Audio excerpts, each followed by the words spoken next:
গরিব এক বাবার মৃত্যুর পর হঠাৎ জানা গেল তাদের নামে 15,000 কোটি টাকা। তারা তো বাবার মৃত্যুর শোকে ডুবেছিল।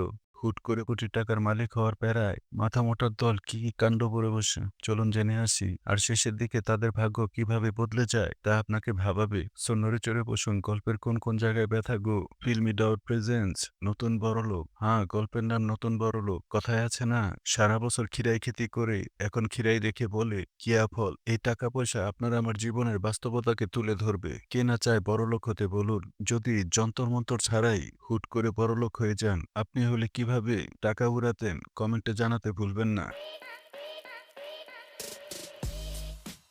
গল্পটি শুরু হয় ইন্দোনেশিয়ার ছোট্ট একটি শহরে। এই শহরে টিকা নামে একটি মেয়ে শহরের একটি ইউনিভার্সিটিতে আর্কিটেকচার বিষয়ে পড়াশোনা করছিল। সে নিম্নবিত্ত পরিবারের হওয়ায় তার সহপাঠীরা তার সাথে তেমন একটা মিশতে চাইত না। এখানে বেশিরভাগ ছেলেমেয়েরা ছিল ধনী পরিবারের। এরপর দেখানো হয় ডুটা মিয়াকে। এই ডুটা মিয়া হলো টিকার ছোট ভাই। সে স্ক্রিনে দেখানো এই থিয়েটারে কাজ করে। তার স্বপ্ন এই থিয়েটারে একসময় তার শো অনুষ্ঠিত হবে। এরপর দেখানো হয় ডিটুকে। এই ডিটু হলো টিকা ও ডুটা মিয়ার ছোট ভাই। সে প্রাইমারি স্কুলে পড়ে। সে স্থূলাকার হওয়ায় মানে মোটা হওয়ায় স্কুলের সবাই তাকে নিয়ে হাসি তামাশা করত। তার একটি সমস্যা, সে মোটা হওয়ার কারণে মানে সে ভারী হওয়ার কারণে তার জুতার তলা ক্ষয়ে যেত। যাই হোক, পরিচয় পর্বে আমরা যে তিন ভাই বোনকে দেখলাম তাদের বাবা মা হলো তিনারা। মা গৃহিণী আর এই হিকমত হলো সৎ আদর্শবান বাবা। তারা নিম্ন মধ্যবিত্ত পরিবারের হলেও দিন শেষে তারা সুখী পরিবার ছিল। তিনাদের বাবা হিকমত তার উপার্জনে এই সংসার চলতো। আর তারা তিন ভাই বোন ছিল দুষ্ট প্রকৃতির। কোনো বিয়ের অনুষ্ঠান হচ্ছে খবর পেলে তারা ওখানে ফ্রিতে খেতে যেত। খামের ভিতর 10 টাকা ভরে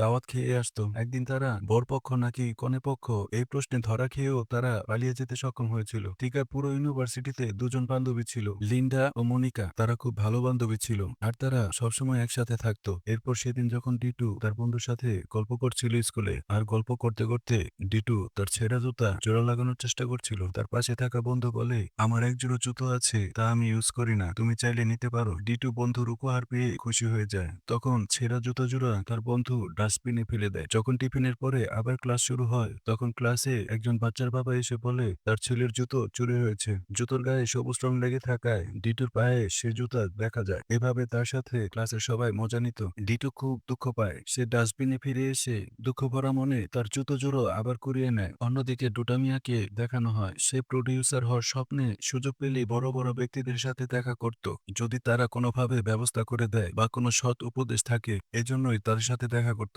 কিন্তু তারা ডুটা মিয়াকে শুধু স্বপ্নই দেখায়, তুমি অনেক বড় হবা, হ্যান করেঙ্গা ত্যান করেঙ্গা, তোমার শুধু টাকা ইনভেস্ট করতে হবে। ডুটা মিয়ার এখানেই সমস্যা, টাকা সে কোথায় পাবে? তাদের কথা বোঝা গেল টাকা ইনভেস্ট করলেই বড় প্রডিউসার হওয়া যাবে। তবে ডুটা মিয়া নিরাশ হয়ে ওখান থেকে ফিরে আসার সময় ওয়েটার তাকে থামায়। তাদের সাথে যে নাস্তা করেছিল ওই বিল পরিশোধ করতে বলে। ভাইরে ভাই, কেমন খাইসটা! উপদেশ নিতে এসে উল্টো বিল পরিশোধ করতে হলো। যাই হোক, দিন শেষে বাবা মা ভাই বোন মিলে সুখী পরিবার। তারা ভাই বোন তাদের বাবা মাকে উদ্দেশ্য করে বলে, আমরা বড় হয়ে অনেক টাকা কামাবো এবং বাবাকে আর কোনো টাকা খরচ করতে দিব না। তাদের বাবা হিকমত তাদের সবার কথা শুনে খুশি হয়। তবে হিকমত ছেলে মেয়েদের বলে, একজন টাকাওয়ালা মানুষের চেয়ে একজন ভালো মানুষ হওয়াটাই জরুরি। বাবা মা তখনই খুশি হয় যখন ছেলে মেয়ে মানুষের মতো মানুষ হয়। ওই দিন রাতে ডিনার শেষে হিকমত বারান্দায় এসে বসে। কিছুক্ষণ পরে তার বড় মেয়ে টিকা তার পাশে এসে বসে। হিকমত কোনো কথা বলছিল না। টিকা তার বাবাকে ডাকতেই তিনি সাড়া দিচ্ছিল না। টিকা তখন আজ করতে পারে কিছু একটা হয়েছে। তার বাবা মারা গিয়েছে। টিকা তখন কান্নায় ভেঙে পড়ে। পরদিন সকালে তাদের বাবার দাফন করানো হয়। তবে তিনাদের বাবার চলে যাওয়াটা তারা কিছুতেই মেনে নিতে পারছিল না, কারণ তারা তাদের বাবাকে অনেক ভালোবাসতো। ওখানে প্রতিবেশী ওসমান নামে একজন ছেলে, যে কিনা তাদের বাবার কবরের মাটি খুঁড়েছিল। এই ওসমান টিকাকে সান্ত্বনা দেওয়ার চেষ্টা করে। তারা একে অপরকে ভালোবাসতো, কিন্তু কেউ তা প্রকাশ করতে পারত না। বেলা গড়ালে হিকমতের স্ত্রী কান্নায় ভেঙে পড়ে এবং তারা সবাই চিন্তিত হয়ে পড়ে কিভাবে সংসার চলবে। হিকমত অনেক কষ্ট করে তাদের পড়াশোনার খরচ চালাতো, এখন তো সবকিছু বন্ধ হয়ে গেল। বড় মেয়ে টিকা সিদ্ধান্ত নেয় সে একটা চাকরি করবে, অন্তত ডিটুর পড়ালেখা তো চালিয়ে যেতে হবে। পাশাপাশি ডুটা মিয়া থিয়েটারে তো চাকরি করছেই। তারা আশ্বস্ত হয় কোনোভাবে তাদের চলে যাবে। পরদিন সকালে তাদের বাড়িতে দুজন অতিথি আসে। তারা উকিল পরিচয় দিলে তাদের মা ভেবে নেয় হিকমত হয়তো মারা যাওয়ার আগে তাদের বাড়ি বন্ধক রেখে গেছে, সেজন্য তারা হয়তো এসেছে। তবে ঘটনা মোড় নেয় অন্যদিকে। উকিল দুজন মূলত এসেছে একটি ভিডিও বার্তা নিয়ে। তখন উকিল সবাইকে একসাথে বসিয়ে হিকমতের একটি ভিডিও রেকর্ড সবাইকে দেখায়। হিকমত মারা যাওয়ার আগে এই ভিডিওটি রেকর্ড করেছিল সে। ভিডিওতে হিকমত বলে, "তোমরা যদি আমার এই ভিডিও দেখা শুরু করো, তার মানে আমি দুনিয়াতে নেই। আর এই ভিডিওটি আমার মৃত্যুর পর তোমাদের দেখানো হবে। আমি জানি তোমরা আমাকে অনেক ভালোবাসো। তবে আমি এটাও জানি যখন তোমরা সংসার চালাতে হিমশিম খাবে, তখন অভিযোগের তীর আমার দিকেই ছুড়ে দিবে। আমি বাবা তোমাদের জন্য কিছু রেখে যেতে পারিনি। কিন্তু আজ তোমাদের একটা সত্যি কথা জানাবো। আমি আসলে গরিব ছিলাম না। আমি এই ইন্দোনেশিয়ার সবচাইতে ধনী পরিবারগুলোর একটি পরিবারের ছেলে। উত্তরাধিকারী সূত্রে আমি অনেক অর্থবিত্তের মালিক হয়েছি। কিন্তু আমি বিলাসিতার জীবন ছেড়ে গত ২১ বছর ধরে নিজের মেহনতে আয় উপার্জন করে তোমাদের বড় করেছি এবং নিজের একটি পরিচয় তৈরি করেছি। আমি চাই আমার মৃত্যুর পর আমার রেখে যাওয়া অর্থ তোমাদের কাজে লাগুক। তবে তোমাদের মনে রাখতে হবে, শুধু অর্থ দিয়েই শান্তি নয়, ভালো মানুষ হওয়াটা খুব বেশি জরুরি। আর আমার সমস্ত অর্থ তোমাদের নামে ব্যাংকে রেখে গেলাম।" এরপর উকিল দুজন জানায়, আপনারা যেকোনো সময় ব্যাংক সেবা নিতে পারবেন। পরিবারের প্রতি বাবার ভালোবাসা দেখে তারা মুগ্ধ। তবে তাদের বিশ্বাস হতে কষ্ট হচ্ছিল। উকিল দুজন চলে যাওয়ার পর তারা সিদ্ধান্ত নেয় ব্যাংকে গিয়ে যাচাই করবে। পরদিন সকালে তারা ব্যাংকে যায় আর ব্যাংক থেকে জানানো হয় ৫ থেকে ১০ কোটি টাকা তারা তুলতে পারবে, প্রয়োজনে আরো। এই কথা শুনে তারা খুশি হয় আর তাদের মা এতটাই খুশি হয় যে সে ব্যাংকের ভিতরেই কান্নাকাটি শুরু করে। "ও লো আমার স্বামী লো, এত টাকা রাইখা গেছো কিভাবে খামুলো, তুমি যদি থাকতা লাচ্চা সেমাই বানাইয়া খাওয়াইতাম তোমারে, তোমারে লইয়া কত কি করতাম লো।" তাদের মায়ের এমন কাণ্ডে লজ্জাজনক অবস্থায় পড়ে যায় তারা। ব্যাংকের সবাই তাকিয়ে তাকিয়ে দেখছিল। কোনোমতে ব্যাংক থেকে টাকা তুলে তারা বাইরে চলে আসে। কি কাণ্ড করলই না মা ব্যাংকের ভিতরে। তারা হাসাহাসি করছিল। তাদের মন এখন ফুরফুরা।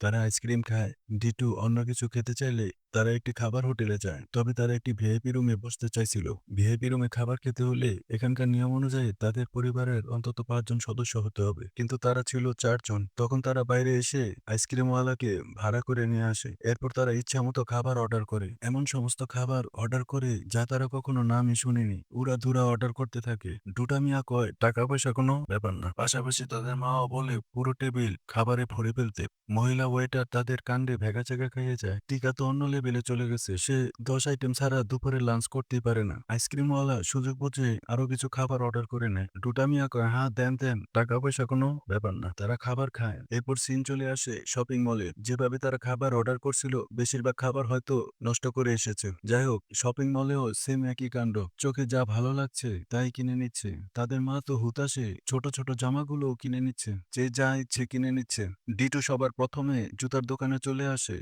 এবং সবচাইতে দামি জুতা কিনে নেয়। এখন আর কেউ স্কুলে তাকিয়ে নিয়ে হাসাহাসি করতে পারবে না। তারা সবাই মনমতো কেনাকাটা করে বাড়ি ফিরে যায়। পরদিন সকালে ডিটু স্কুলে যায়। নায়ক নায়ক ভাব, তার পায়ে দামি জুতো দেখে সবাই অবাক হয়ে যায়। ডিটু ঠ্যাঙের উপর ঠ্যাং তুলে বসে এবং পা নাড়াতে থাকে। লিডার লিডার ভাব, সে তখন প্রশংসার কেন্দ্রবিন্দু। অন্যদিকে ডুটা মিয়া তার পছন্দের বাইকটি কিনে ফেলে। তার গার্লফ্রেন্ডের তো কি হয়েছে, এক্সট্রা পেমেন্ট করে সে বাইক বিক্রেতা মেয়েটিকে পিছনে নিয়ে নেয়। অন্যদিকে ওসমান ও টিকার ভাব হয়ে যায়। তারা ঘুরে বেড়ায় আর রাতে দেখা যায় তাদের মা দামি দামি গহনা পরে আছে। গহনার ওজনে সে কথাই বলতে পারছিল না। তার বয়স যেন ২০ বছর কমে গেছে। এভাবেই টাকা উড়াতে উড়াতে কিছুদিন পর তাদের টাকা শেষ হয়ে যায়। তারা উকিলকে খবর দিয়ে আনে। উকিল এসে হিকমতের আরো একটি ভিডিও দেখায়। ভিডিওতে হিকমত বলছে, "তোমরা আমার দ্বিতীয় ভিডিওটি দেখছো তাই না? তার মানে নিশ্চয়ই তোমরা সব টাকা শেষ করে ফেলেছো। আর কিভাবে বাকি টাকা পাবে সেটা জানতে চাও। তবে হতাশ হও না, তোমাদের জন্য ব্যাংকে ১৫,০০০ কোটি টাকা রাখা আছে।"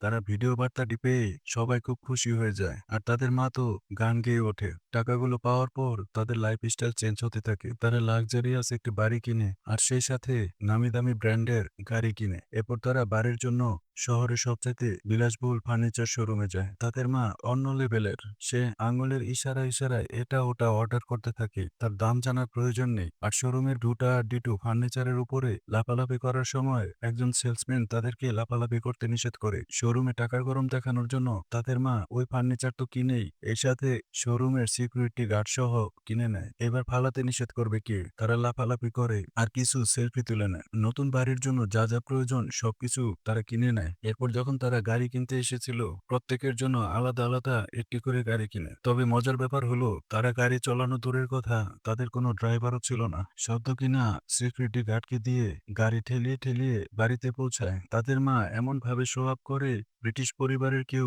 রাস্তা দিয়ে যাচ্ছে, কেউ কেউ আবার ফানি ভিডিও ভেবে তাদের ছবি তুলে রাখছিল। এভাবে নানা কর্মকাণ্ডে তাদের দিন কাটতে থাকে। টিকা তার কাছের বান্ধবীদের সাথে দূরত্ব বাড়িয়ে ইউনিভার্সিটির ধনী মেয়েদের সাথে মিশতে শুরু করে এবং বিভিন্ন পার্টি অনুষ্ঠানে যোগ দেয়। এর সাথে অন্য কিছুও খায়। অন্যদিকে ডুটা মিয়া তার স্বপ্ন পূরণে তার মালিকের পুরো থিয়েটারটাই কিনে নেয় আর ফ্লপ কাহিনীর পিছনে টাকা ইনভেস্ট করতে থাকে। তার নাটকে যারা অভিনয় করবে প্রয়োজনের চেয়ে বেশি টাকা পেমেন্ট করেন। ডুটা মিয়া টাকা পয়সা কোনো ব্যাপার না। আর অন্যদিকে হিকমতের স্ত্রী টিটুকে প্রতিদিন স্কুলে পৌঁছে দিত আর বাড়ি ফেরার পথে একজন দুজন করে গরিবদের টাকা পয়সা দান করত। প্রয়োজনের চেয়ে বেশি টাকা পাওয়ায় ওখানে ভিড় জমে যেত। সে কাগজের মতো টাকা বিলাতো আর মানুষ চেয়ে চেয়ে দেখত। সেটা আবার হিকমতের স্ত্রী খুব উপভোগ করত। কেউ আবার সার্কাসের জোগাড় ভেবে তাকে ভিডিও করে নিত। তার এই কর্মকাণ্ড একসময় ভাইরাল হয়ে যায়। তখন টিভি চ্যানেল থেকে সাংবাদিকরা প্রশ্ন করে, ম্যাডাম এত টাকা বিলিয়ে দিচ্ছেন মানুষদের, আলাদিনের চেরাগ পেয়েছেন নাকি? উত্তরে হিকমতের স্ত্রী বলে, আমার বাপ দাদার 14 পুরুষ ছিল জমিদার আর আমাদের এত টাকা হয়েছে যে রাখার কোনো জায়গা নেই। তাছাড়া আমি মানুষের দুঃখ কষ্ট সহ্য করতে পারি না, তাই বেশি বেশি টাকা বিলিয়ে দিচ্ছি। একের পর এক চাপাবাজির পর ইন্টারভিউ শেষ হয়। এই টিভি ইন্টারভিউর পর থেকে তাদের বাড়ির সামনে সবসময় গরিব মানুষদের ভিড় লেগে থাকতো। সময় যেতে যেতে তাদের এক সময় সব টাকা শেষ হয়ে যায়। তারা আবার উকিলের শরণাপন্ন হয়। প্রতিবারের মতো উকিল এবারও একটি ভিডিও দেখায়। ভিডিওতে হিকমত বলে, আমার এই ভিডিওটাও তোমাদের দেখতে হবে সেটা আমি কখনো আশা করিনি। আর তোমাদের জন্য দুঃসংবাদ হচ্ছে আমার কাছে আর কোনো টাকা অবশিষ্ট নেই। কথা শুনে মাথা মোটার দল হায় হায় কি করে ফেলেছি আমরা, আমাদের তো হিসেব করে টাকা ভাঙা উচিত ছিল। এখন বাড়ির খরচ, সিকিউরিটি গার্ড, কোটি টাকার গাড়ি ফেলে রাখলেও লাখ টাকা খরচ, আর বাড়ির অন্যান্য বিল, টিউশন ফি, ট্যাক্স ইত্যাদি সব রাস্তা বন্ধ হয়ে যাওয়ায় তারা হতাশ হয়ে যায়। তাদের লাইফ স্টাইল আবার চেঞ্জ হতে থাকে। তারা তাদের ভুল বুঝতে পারে। টিকা সে আগের মতো পার্টিতে যায় না আর ধনী বন্ধুরাও তার পাশে ফিরে না। আসলে এরা তো কখনো ভালো বন্ধু ছিল না। টিকা তার বেস্ট ফ্রেন্ড মনিকা ও লিন্ডার সাথে আগের মতো মিশতে শুরু করে। আসলে তারাই ছিল প্রকৃত বন্ধু। অন্যদিকে ডুটা মিয়া টাকা পয়সা মার খেয়ে থিয়েটার বিক্রি করে দেয়। সে নতুন কিছু করার স্বপ্ন বুনে। এবার আর ভুলভাল জায়গায় সে টাকা খরচ করবে না। সে সিদ্ধান্ত নেয় সে মেহনত করে টাকা উপার্জন করবে। আর এদিকে বাড়ির ছোট ছেলেটা ডিটু ভুলে গেছে কবে তারা একসাথে বসে খাবার খেয়েছিল। সে ভাবে সে আগের দিনটাই তো ভালো ছিল, যখন কোনো অর্থ ছিল না, অন্তত পরিবারের সবাই একসাথে খাবার খেতাম। যাই হোক, সময় যাওয়ার সাথে সাথে তারা নিজ নিজ থেকে তাদের ভুলগুলো উপলব্ধি করতে পেরেছে। টাকা শেষ হয়ে যাওয়ায় তাদের ব্যস্ততাও কমে যায়। এর ফলে তাদেরকে একসাথে খাবার টেবিলেও দেখা যায়। এর পরের সিনে দেখা যায় উকিল ব্যাংক থেকে লোক নিয়ে এসেছে। তাদের জানানো হয় হিকমত সাহেব ব্যবসার জন্য ব্যাংক থেকে ঋণ করেছিল, এখন সময় এসেছে ঋণ পরিশোধ করার। তবে তাদের কাছে তো নগদ টাকা নেই। উকিল সেটারও সমাধান দিয়ে দেয়, তাদের বাড়ি ও গাড়িগুলোকে ব্যাংকের নামে লিখে দিতে। এতে হিকমতের স্ত্রী আর পরিবারের কেউ অবাক হয় না। তারা বাড়ি গাড়ি উকিলকে বুঝিয়ে দিয়ে তাদের সে পুরাতন বাড়িতে ফিরে আসে। তাদের ভিতরে একটা চেঞ্জ এসে পড়ে। এখন থেকে তারা কষ্ট করে টাকা উপার্জন করবে, তবে আগের মতো ভাও খরচ করবে না। আর কিভাবে খরচ বাঁচাতে হয় একটি হাসির মুভি এক্সপ্লেন করেছি গাইস, এই ভিডিওটি দেখার অনুরোধ রইল। কিপটামির লেভেল দেখলে আপনারা ভাবতে অবাক হবেন। যাই হোক, তারা স্বাভাবিক জীবনে ফিরে আসে। তাদের মনে আর কোনো আক্ষেপ নেই। টিকার সাথে ওসমানের বিয়ে ঠিক হয়। এত কিছুর পরেও তার মা একটি গলার হার রেখেছিল টিকার বিয়ের জন্য। এভাবেই চলছিল। তবে হঠাৎ একদিন উকিল তাদের বাসায় চলে আসে হিকমতের আরো একটি ভিডিও নিয়ে। ওই ভিডিওতে হিকমত বলেছিল, এটা আমার শেষ ভিডিও। এতগুলো টাকা তোমরা এভাবে উড়িয়ে দিবে আর আমার শেষ ভিডিওটাও দেখতে হবে? তবে তোমাদের একটি শেষ সুযোগ দিতে চাই। তোমাদের নামে ব্যাংকে আরো 15,000 কোটি টাকা রাখা আছে, প্রয়োজনে খরচ করবে। আর ইতিমধ্যেই তোমরা জেনে গিয়েছ শুধু অর্থ খরচ হলে হয় না, এই অর্থ সঠিক জায়গায় ব্যবহার করতে হয়। হিকমতের পরিবার তার এই ভিডিওটি দেখে আর আগের মতো খুশি হয় না। সামনে যা কিছু হবে হয়তো ভালো কিছুই অপেক্ষা করছে তাদের জন্য। হিকমত দায়িত্ববান বাবা হিসেবে ঠিকই কাজ করেছে। সে ধাপে ধাপে টাকাগুলো দিয়েছে। একবারে সব টাকা দিলে হয়তো সব টাকাই শেষ হয়ে যেত, তাই না? গল্প এ পর্যন্তই।